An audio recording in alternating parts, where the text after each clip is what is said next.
Coming up, what an excellent day for more coffee.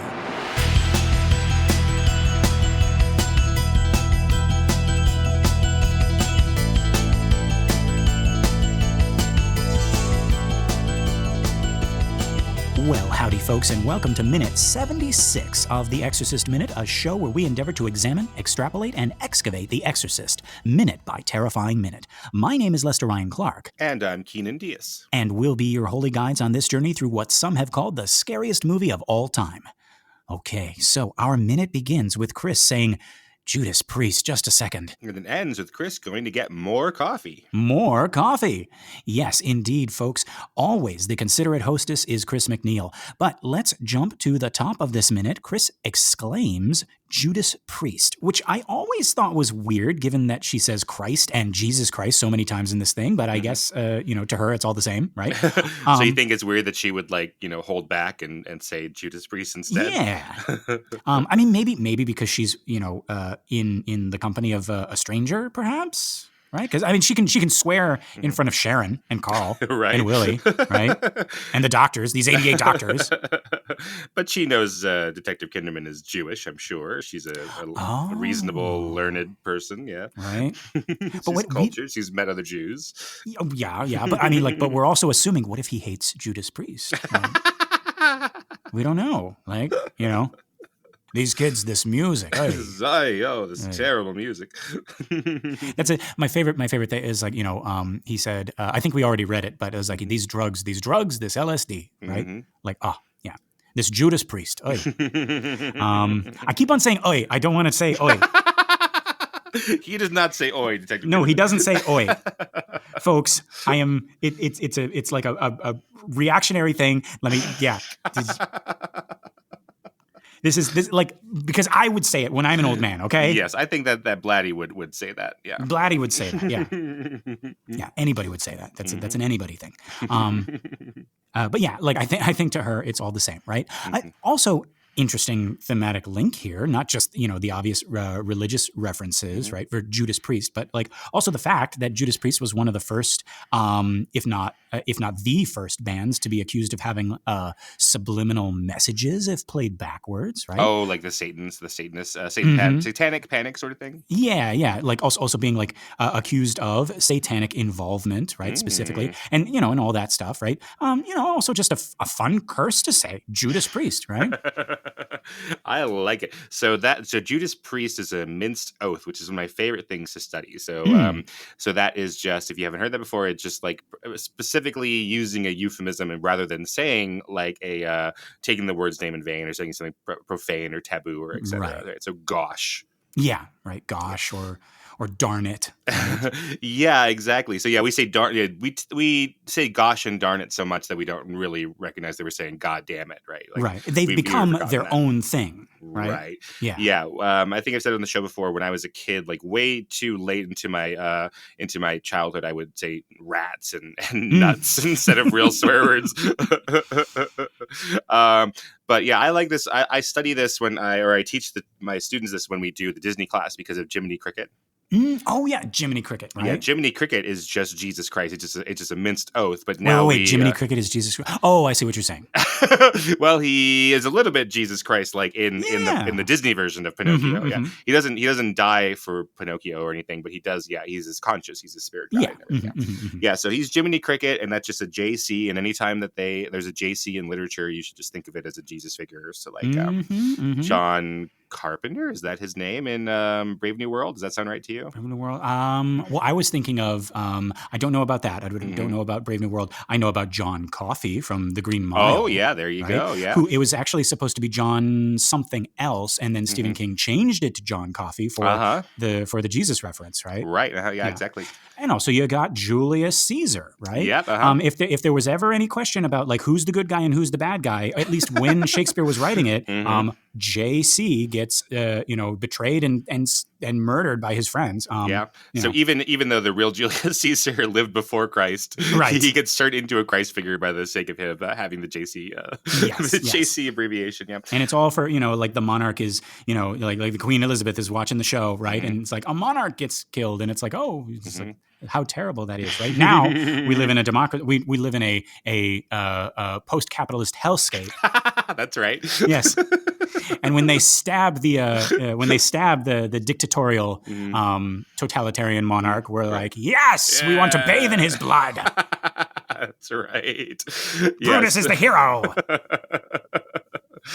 So I like Judas. I don't say Judas Priest. Do you have a favorite mince oath? I don't say Judas Priest in my real life, but geez. Well, I mean, geez, I say a lot. Say geez, yeah. Yeah. On this Wikipedia page, they now have see also "Let's Go Brandon" under minced oath, which of course, my God, is one, right? That's a minced oath. Yeah. Sure. Yeah, I like people who say "expletive deleted" out loud. I think that's very fun. Expletive deleted.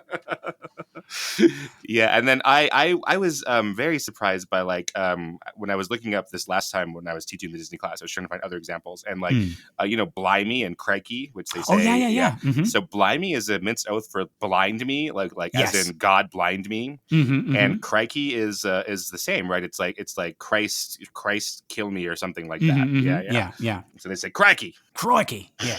I remember a history teacher. Again, I don't know if this is if this has been borne out, but I remember I think it was U.S. history teacher. You would think it would be my world history teacher, but like my U.S. history teacher in high school saying that bloody was like by Christ's blood, right, or something like that. So it all goes back to JC, the big JC. Well, so I think we can say this word, which because we say it on the podcast a lot, which is cunt. Oh yeah. So we say that cunting, and so in Cockney rhyming slang, instead of saying cunt, they'll say Berkeley Hunt. Oh yeah. Which has been abbreviated here. I'm just reading from the Wikipedia page, just flatly live on the air. So Berkeley Hunt, which is subsequently abbreviated to Burke. So Burke just means cunt. What? Yeah. Oh, now I got to go back to my corkboard and rearrange all my red threads. Oh my God. I mean, oh my gosh. Judas Priest. Oh, and then one last thing. Do you know oh God, what's that show that I'm trying to tell you about? I don't know, Keenan. The Unbreakable Kimmy Schmidt. Do you know that show? Yeah. No, I don't. So there's a very funny scene. So John Hamm is the cult leader, and he's kept Kimmy. He kidnapped all these girls since they were young, and then kept them in a sex cult underground. And now they've gotten out, but it's a comedy. Okay.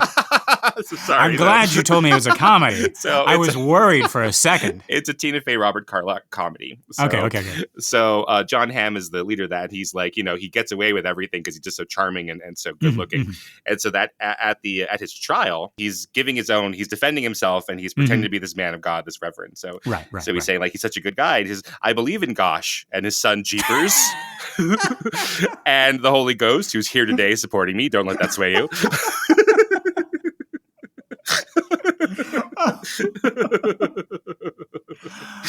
Oh, jeez. There you go. Yeah. Jeez.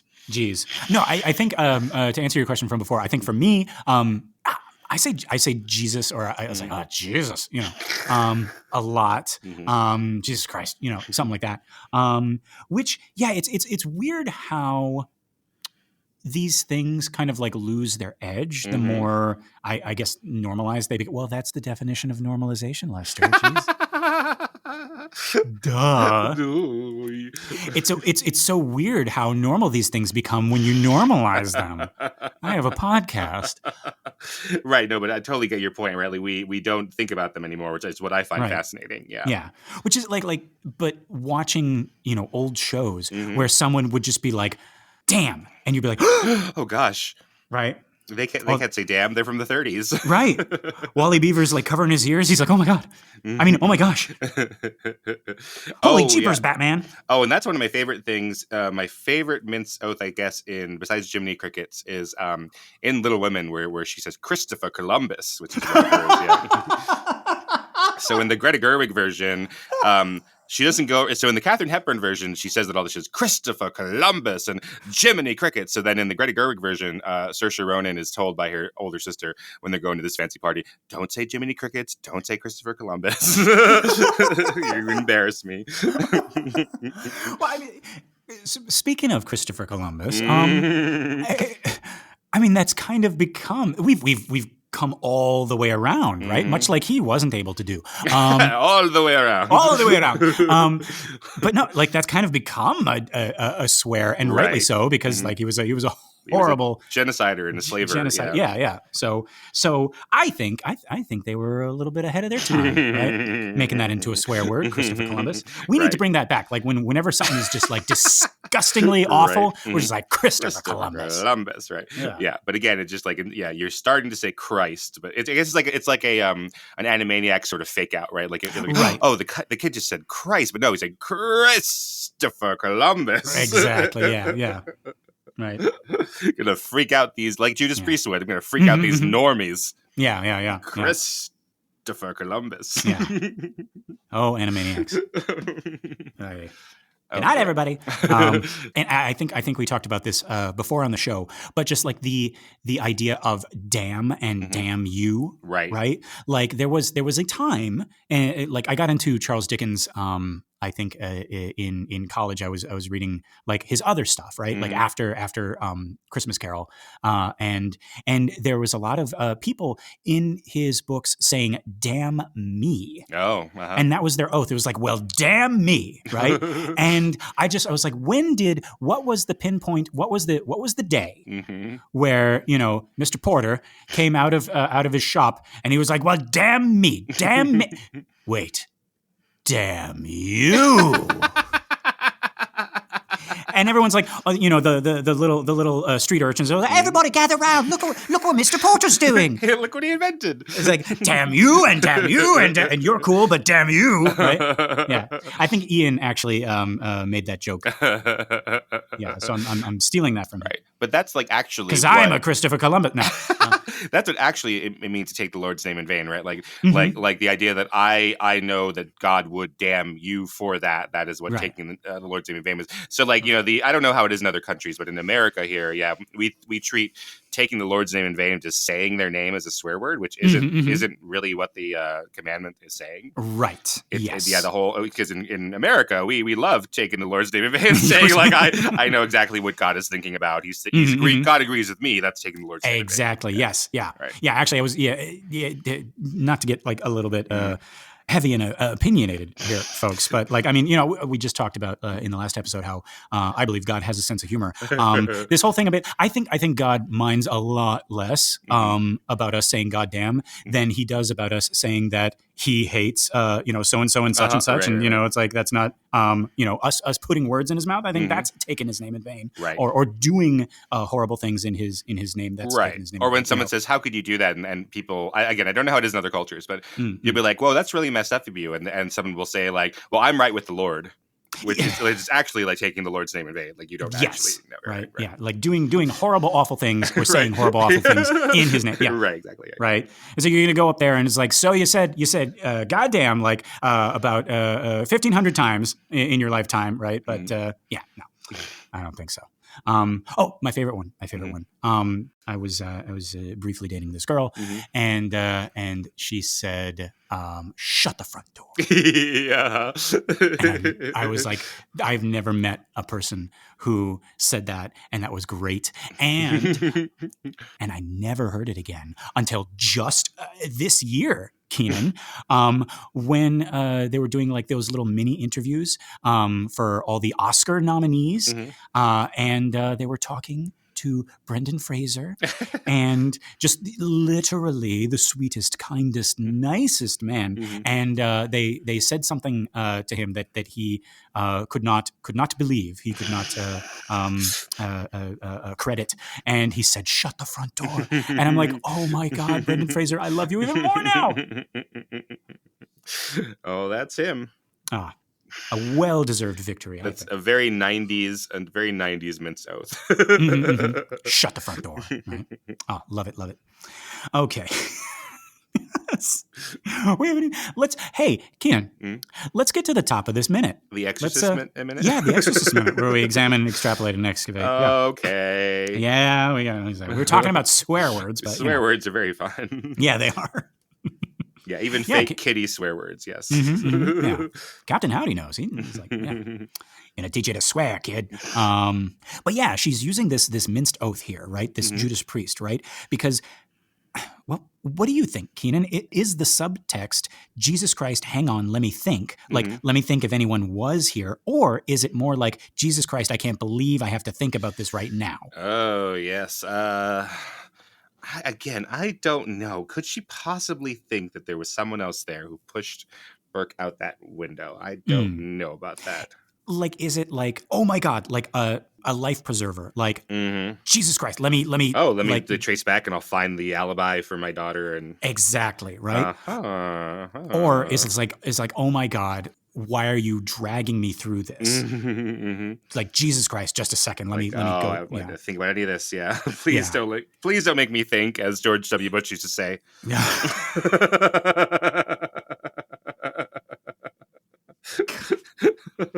I'm trying to think of quotes. Power of Christ compels you. No, that's a joke on Family Guy. They're looking for him on 9/11, and he says, "Please don't make me do stuff." So he would be in the two priest situation. He would be Karis. Right, exactly. Just at the foot of that bed with that face, looking like, oh my God. Oh no, I can't believe they see me. Do you know what she did? No. No, please don't tell me.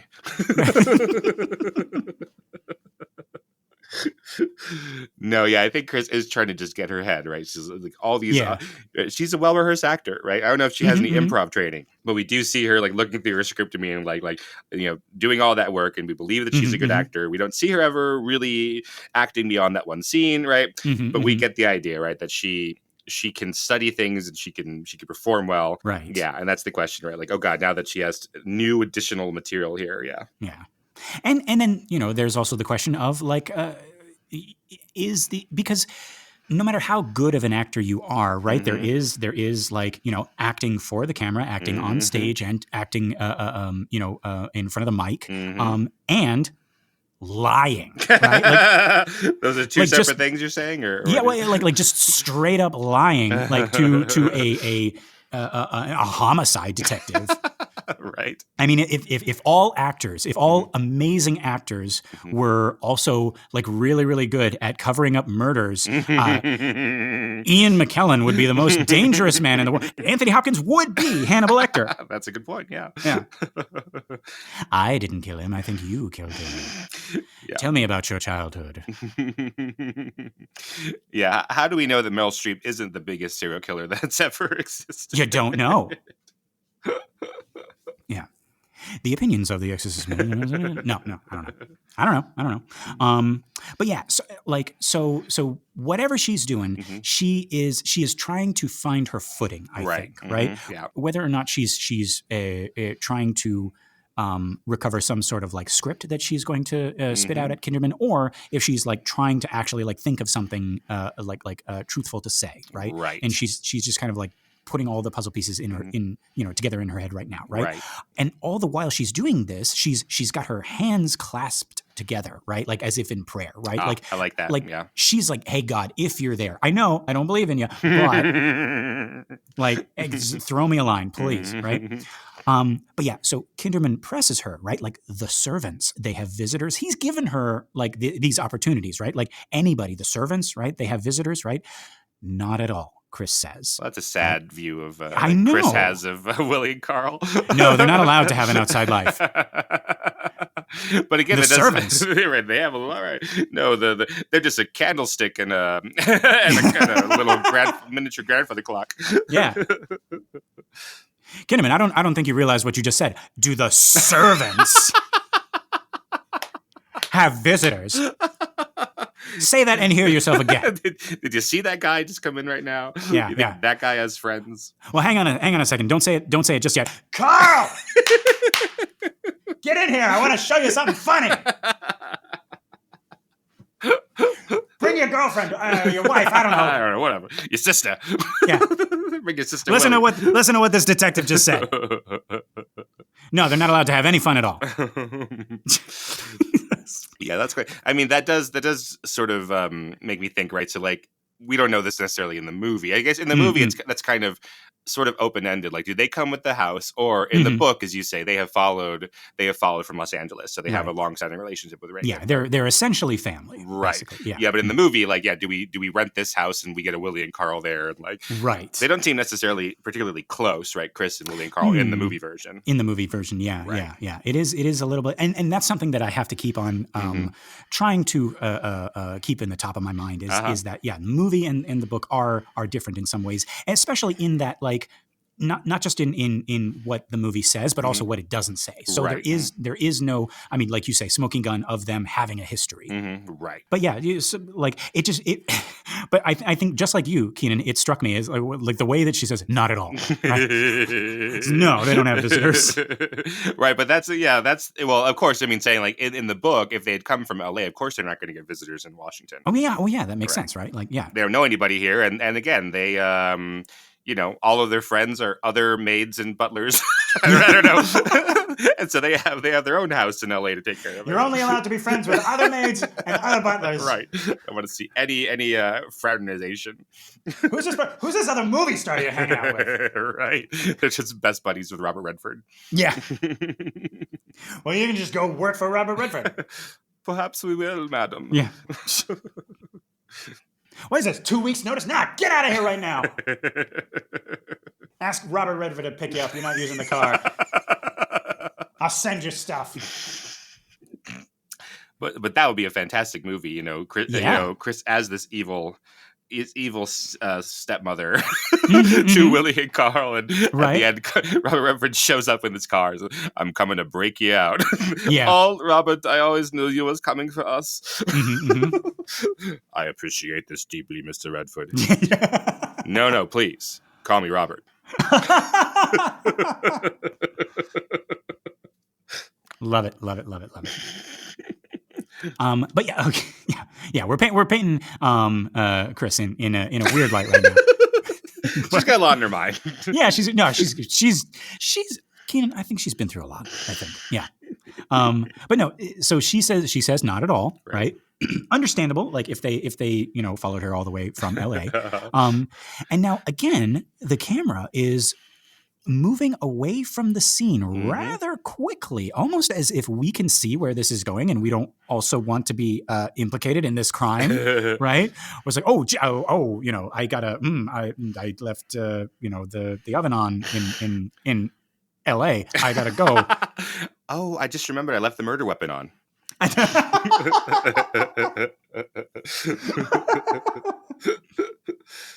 Yeah. So now I know we've been backing away this whole time, the whole time, right? But I'm really noticing it here. Maybe because of these quick cuts, and I don't know what to make of it. Keenan, before we started this episode, you were talking about like how excited you were to talk about the moving in and the moving out of this camera. But like to me, it almost seemed the two cuts, right? We're cutting between Kinderman and Chris, and they almost seem out of step with each other, if that makes any sense. Like what I mean is like we're cutting between the two shots as they're moving out. But it seems like each time we cut, we reset and we're back a little bit closer to where we had finished on the last set. So, I know I'm not explaining this right. I think you're right. Yeah. Okay. All right.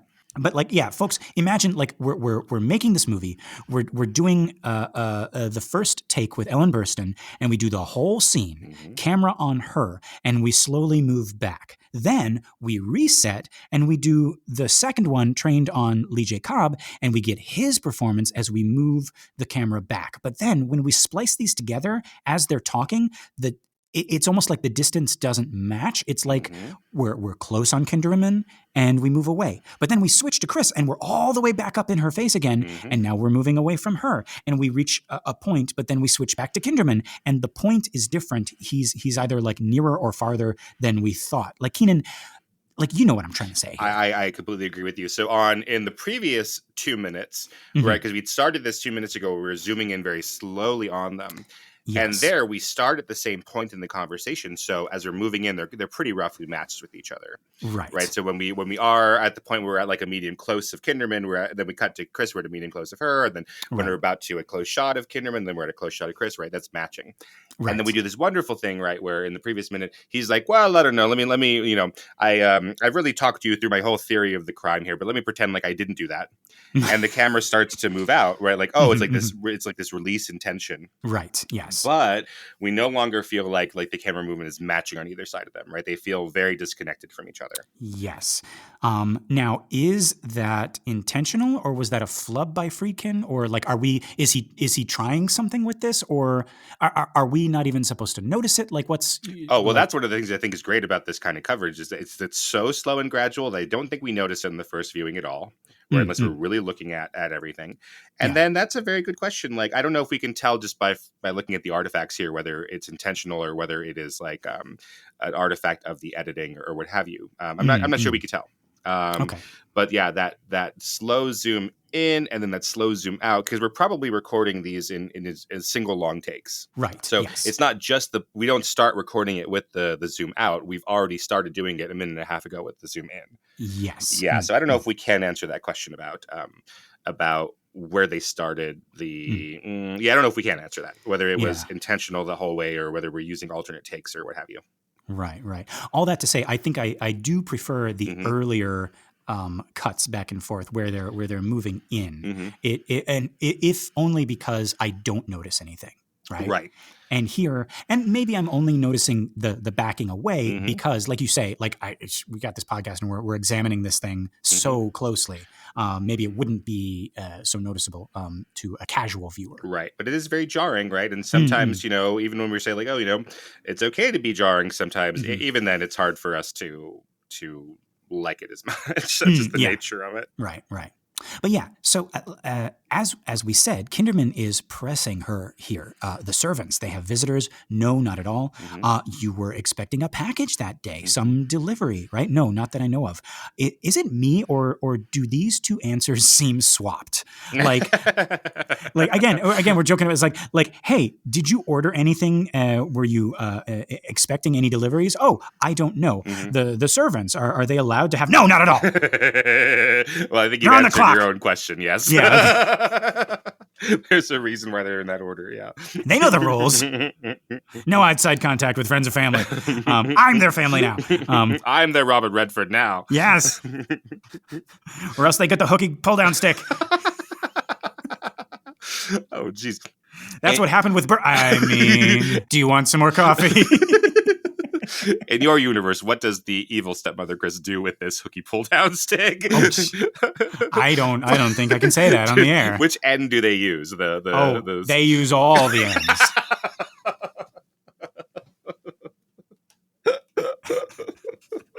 Sometimes it's a hooky stick push up thing. Oh God. Shut the front door. Judas Priest. Yeah. I tell you, you know, you bring the horseman over one time. He breaks one precious vase. One precious vase. And now everybody is slave to the hooky stick pull down thing. God. Oof. Yeah. Okay. But God. One bad horseman ruins it for everybody, you know? Yep. Spoils the whole bunch. Yeah, but yeah. So Keenan, how do you feel about what Kinderman is doing here? It always felt to me like he was trying to give her an out. Like, I feel like by this time he's already suspecting Reagan, right? So he's asking Chris, like, hey, just give me any other lead, and I can focus on that instead. Any visitors, any delivery people, any random stock villains show up for no reason and then leave, right? Like anybody played by like Anthony Hopkins, Ray Fiennes, Hugo Weaving, right? Anybody suspicious like that? Did Sideshow Bob show up? Like actually, Keenan, we've established that Burke hated Hitchcock, right? That's right. And those used to be the Hitchcock steps. Oh. Maybe they still are. Yeah, where was Alfred Hitchcock in 1971 when Burke got pushed down the stairs? He was off giving Burke the role of a lifetime. He's going to roll you down those stairs. Yeah, I think that Kinderman is, well, I don't know. This does sound non-dramatic of me to say that, like, I think Kinderman knows that Chris knows, and Chris knows that Kinderman knows. Like, I feel bad that I'm sort of jumping to those conclusions in my analysis of this, because that is less dramatic. Obviously, you want to find reveals and all that stuff. But I do like the idea that Kinderman knows that Chris knows, or, in his mind, knows that Chris knows. And then, yeah, like, that's his way of, like, trying to catch her even more, right? Like, hey, if you have any other leads, let me know about this. And then it's just going to jump on, oh yeah, it must be a package. There must be something. And then we can catch her in a lie, right? Oh, okay. Interesting. Yeah. I mean, coming as I do from the book, it like there are those scenes where he's alone in his office, like looking at his little collage of evidence and everything like that. And he does not want it to be Reagan. Like he is hoping against hope that it's not Reagan. And he's just, he keeps on looking at the evidence. He keeps on, he even does this thing. He's like, he says to himself alone in his office, he's like, he does this little ritual. He's like, mental closeout sale, everything must go, right? Like to kind of like empty out his mind. Right.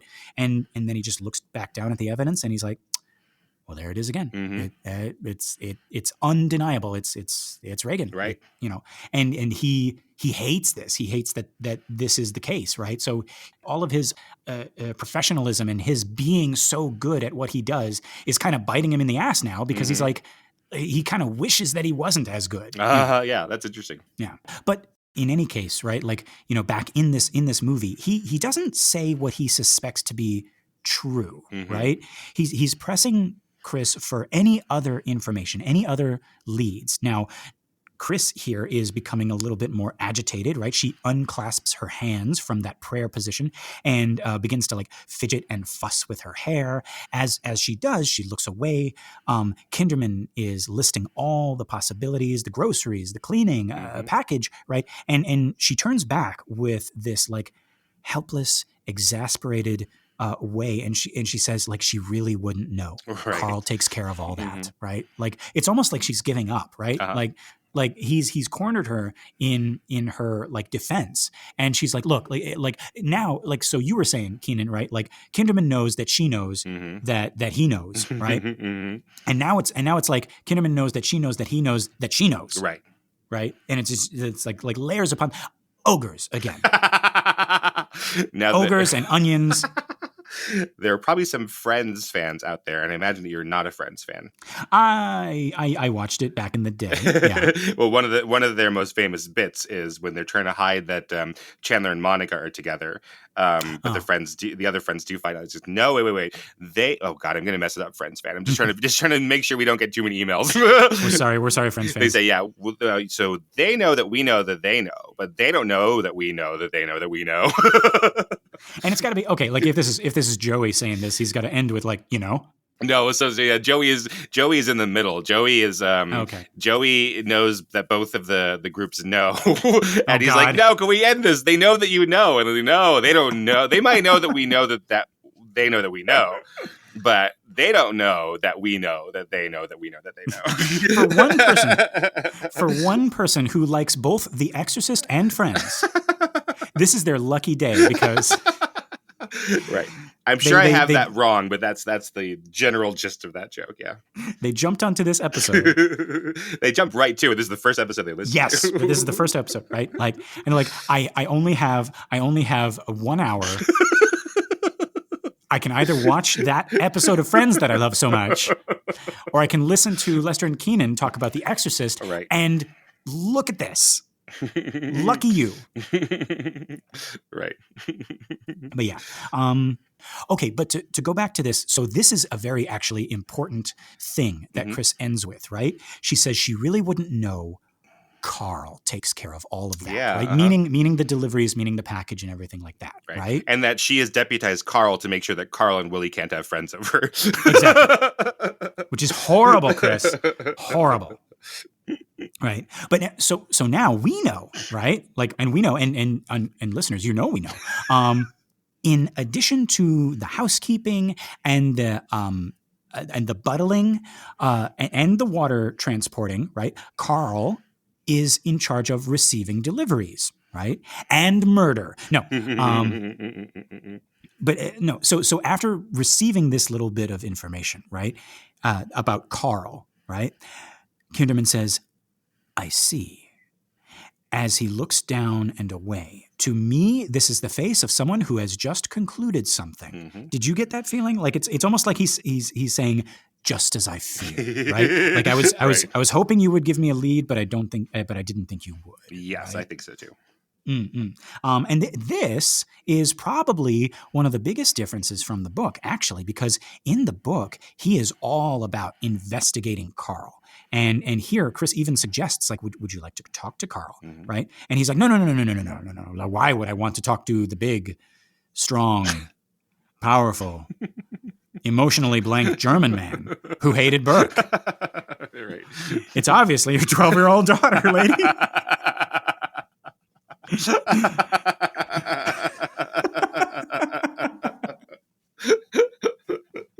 Right.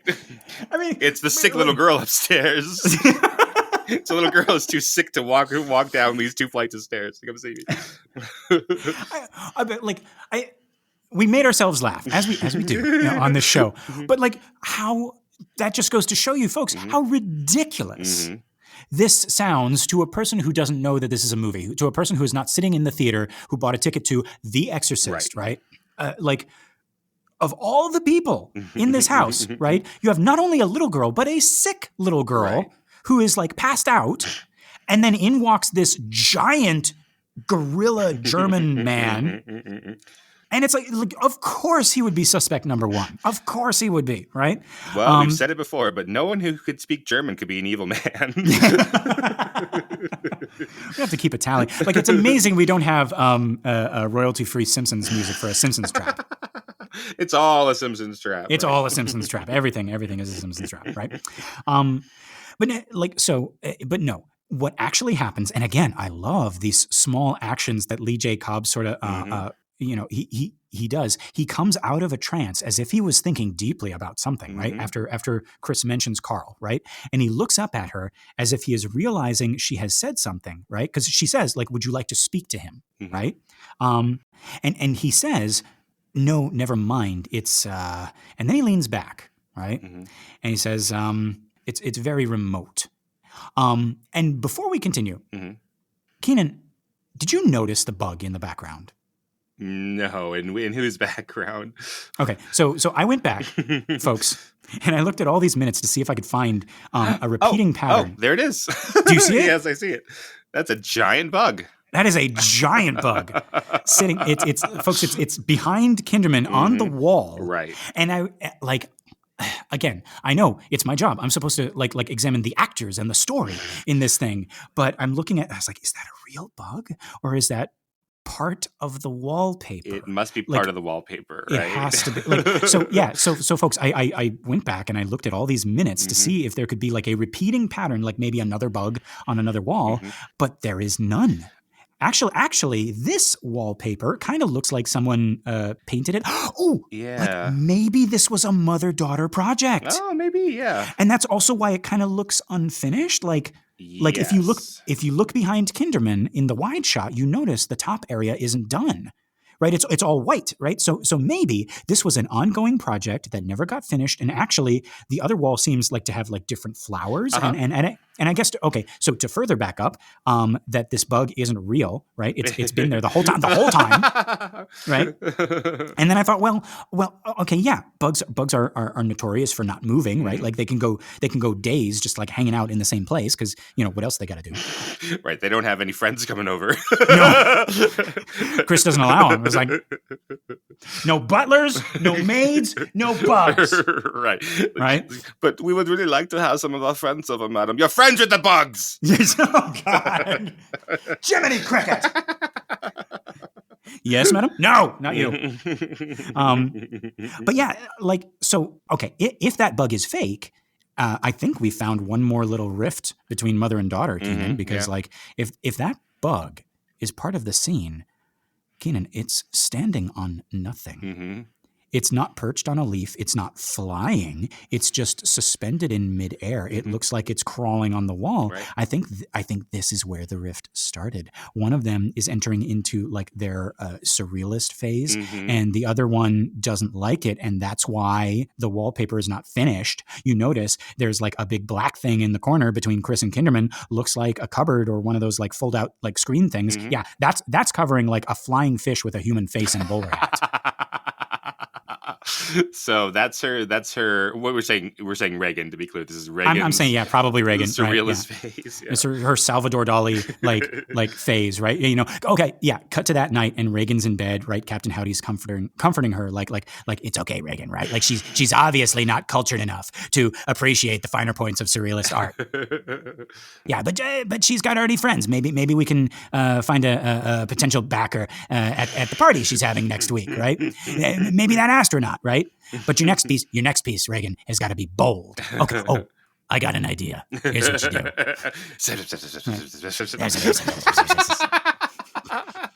Captain Howdy, you always like just say you never actually whisper anything in my ear, right? It's a bit. Right. I'm doing a bit. I'm doing a bit. It's for the cameras. Yeah. What cameras, Captain Howdy? And okay, so and then we cut to the party, right? You know, and Chris is dragging Reagan away. She just like pees on the carpet, right? And Reagan is like, "This is my art. You're stifling me." Right. None of you understand, you plebs. This is just going into my journal. You'll be next.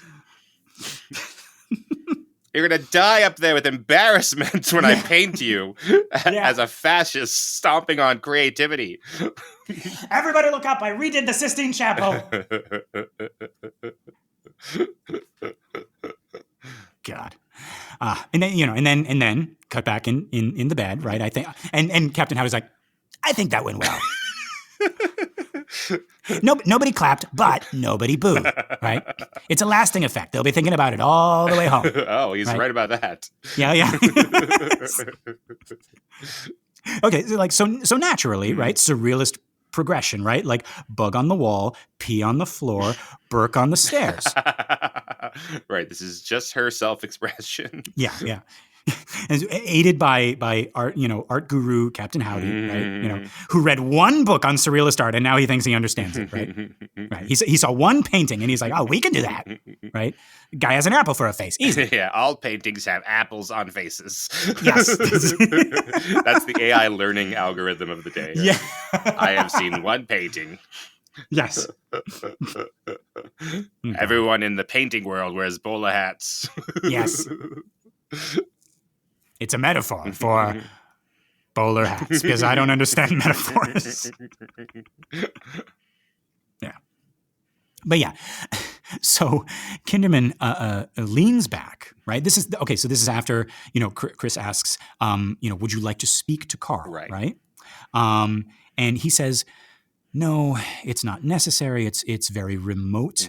But we can tell he is like super distracted here. His mind is going a mile a minute, right? Like back to what you were talking about, Keenan, right? Lee J. Cobb is very present in Kinderman, playing Kinderman's truth to the point that Kinderman himself is not present at all in the scene, right? Like he is elsewhere. His mind is off in another place.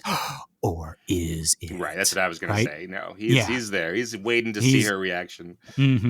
Right, like again, we've hinted that this could all be an act, right? And I think both you and I agree. Yeah, right. Both of you, you Keenan and you, Captain Howdy. Yes, I've been here the whole time. Thanks for including me, Lester. Yes. That's all he wants, guys. That's all he wants is to be included, right? But yeah, we're saying this could all be an act, right? Like could be that this isn't Lee J. Cobb pretending to be a distracted detective, but in fact it's Lee J. Cobb pretending to be a very clever detective, pretending to be a distracted detective. That's what I think, absolutely. Yeah. Now that's certainly true in the book. I'm curious to see, as we go through this movie minute by minute, if it plays out in the film as well. But I think, Keenan, you and I are on the same page so far. So far, so good. So far, so good. Knock on wood. There we go. So yeah, so he thinks for a bit, like kind of talking to himself and Chris at the same time, right? It's very remote. No, never mind. And then he seems to come to a decision. And he gets up and he goes right to that weird black screen and he's looking at it, right? You know what this corner needs, Mrs. McNeil? Something like a giant flying fish with a human face and a bowler hat. No. Do you like paintings, Miss McNeil? I love to discuss, critique. No. But these paintings nowadays, no bowler hats anywhere. Yeah, these kids, these paintings, this LSD.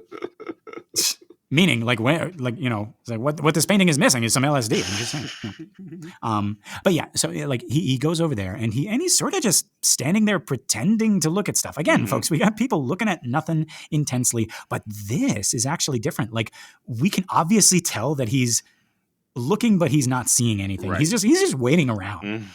Exactly. He's waiting for her to say something. Yeah. Yeah. I actually can't get over that. Like he gets up, like he's gonna leave, and then he just goes up to this thing, like there's something there. He's obviously waiting for Chris to initiate, right? Like, it's such a weird tactic because also there's nothing there to look at, right? It's not like he goes up to look at one of like the pictures hanging on the wall, or he's examining like one of like Reagan's little sculptures or something. He literally goes to stare at this black screen thing, right?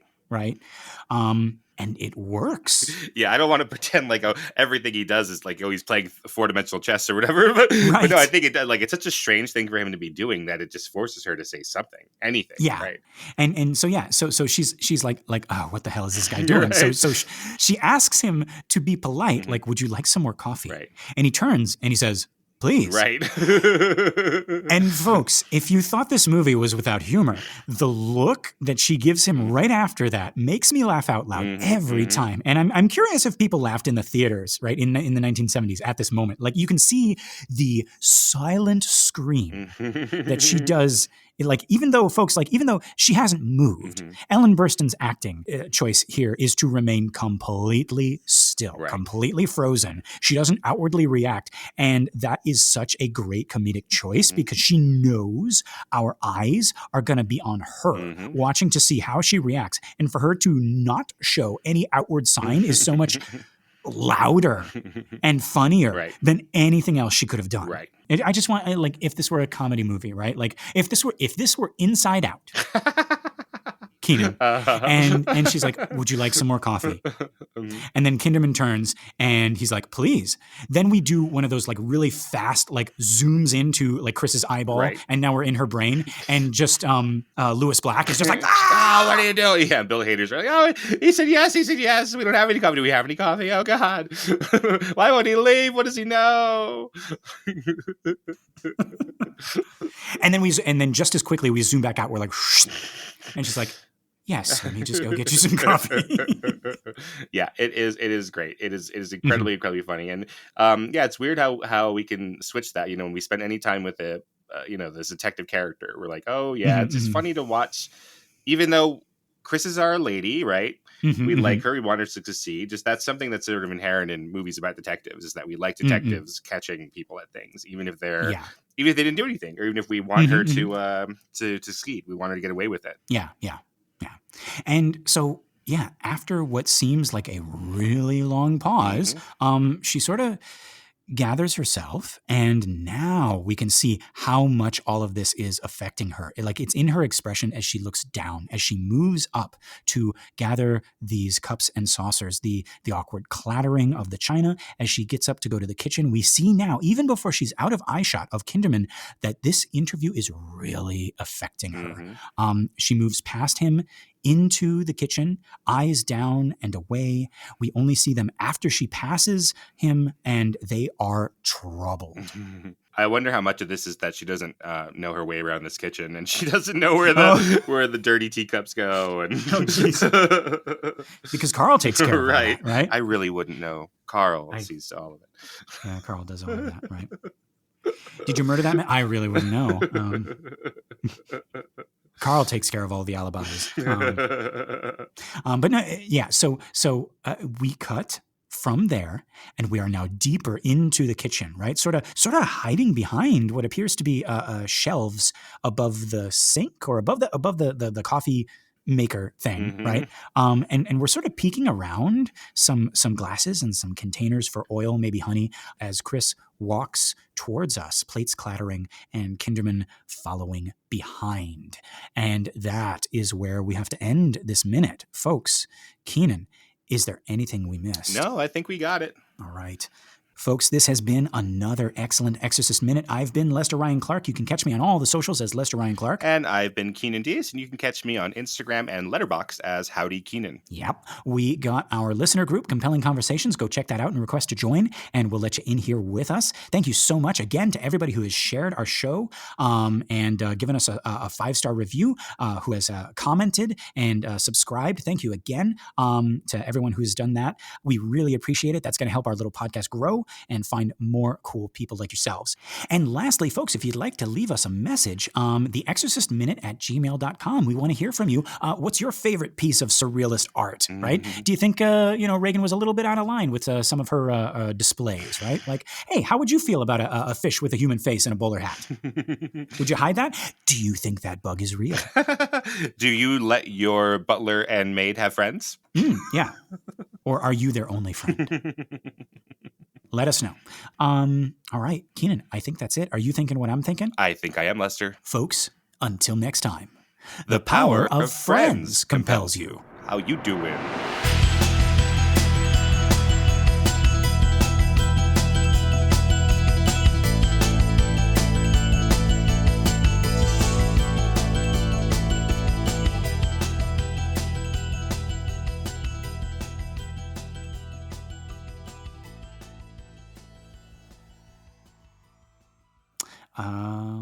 What's another thing? If you don't know any French stuff, it's okay. We were on a break. I was going to say, we were on a break. Pivot. Pivot. Rachel. That's the extent of your friend's knowledge. It's okay. That is the extent. Captain Howdy just whispering in Burke's dead ears. So no one told you life was going to be this way. And now you're dead.